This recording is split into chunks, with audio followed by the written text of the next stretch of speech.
What's up, everyone? This is BigPowner, and today I'm going to be talking about late game harvest and how to maximize your earnings on this. Um, so the main thing is you have to have a build that is strong enough to be doing this. Um, and what is that? We're going to be doing harvest inside of the map. Um, 2 patches ago, they made it so that you get bonuses based on your map bonuses. We can see map bonuses in here. It is affecting the the harvest. So obviously you can see I'm at 155% quantity map. That is a lot of extra quantity, and we can see here, I'm getting more life force out of this. So yeah, we want to be doing, um, if we can, like if your build's strong enough, you don't want to be failing because you are in here, but you're going to be getting better drops. Um, so you're going to be getting better drops in here. You're going to be getting more life force. It's just going to, in general, be better.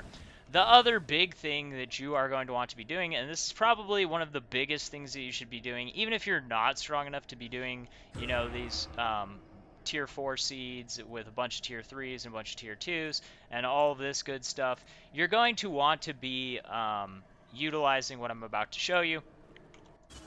Oopsies. I have this nice setup over here. I have this space where I'm storing all of my flowers. Why is it that I keep them away from this stuff? When I'm doing big harvests, I like to beef them up, but I don't want to accidentally be leaving out a flower and it's just, collecting on like these low tier seeds.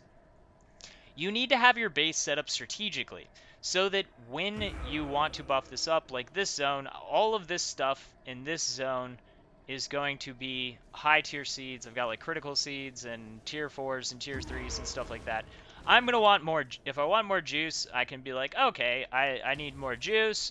Uh, well, additional crafting, lucky, and life force. So I want more life force because I'm going to be buffing this up. So I want to hit the whole area. So I'm going to set up.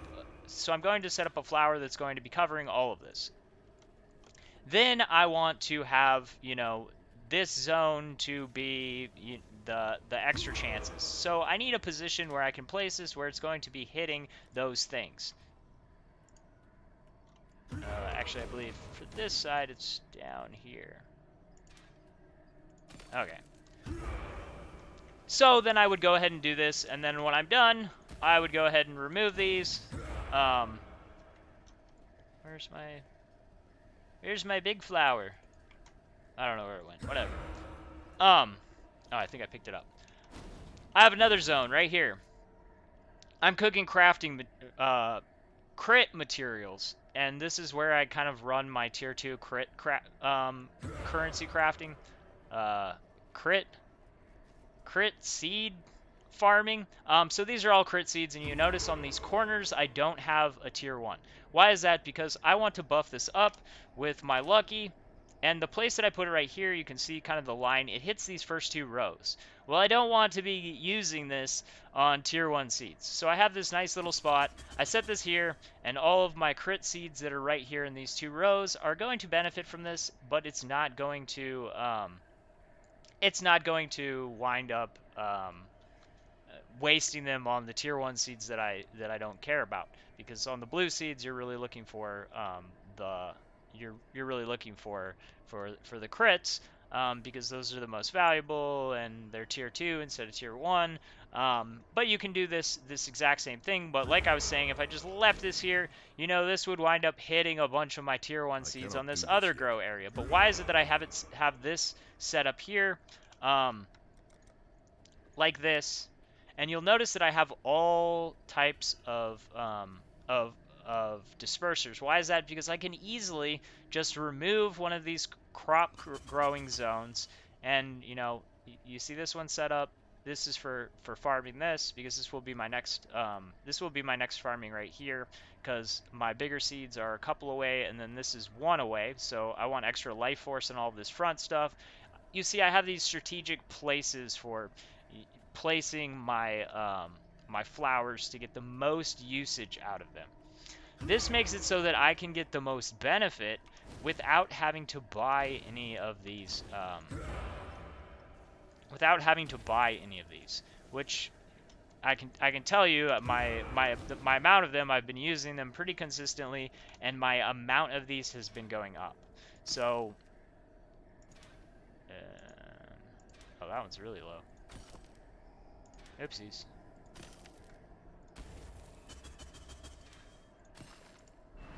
I guess I probably should just leave that dude over there, because he's like dead, man. um so anyways, those are my main tips for this. I would, from my experience of doing this, we do have stuff that we can look forward to, which is larger storage capacity, because, like, my storage is ever expanding, and I'm getting less and less life force collectors, because I need all this space for my my crafting stations, and I'm slowly having to move more and more more and more zone away, and more of it's becoming storage tanks. So we do have a bright thing about that.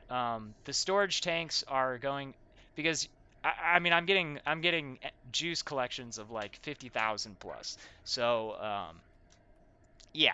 Yeah, it's pretty hard when your tanks hold 300 life force. So we do have something to look forward to. Maybe you're watching this video at a later date and it's already happened, but our regular tanks are going to be turning into 1,000, which is a little bit more manageable.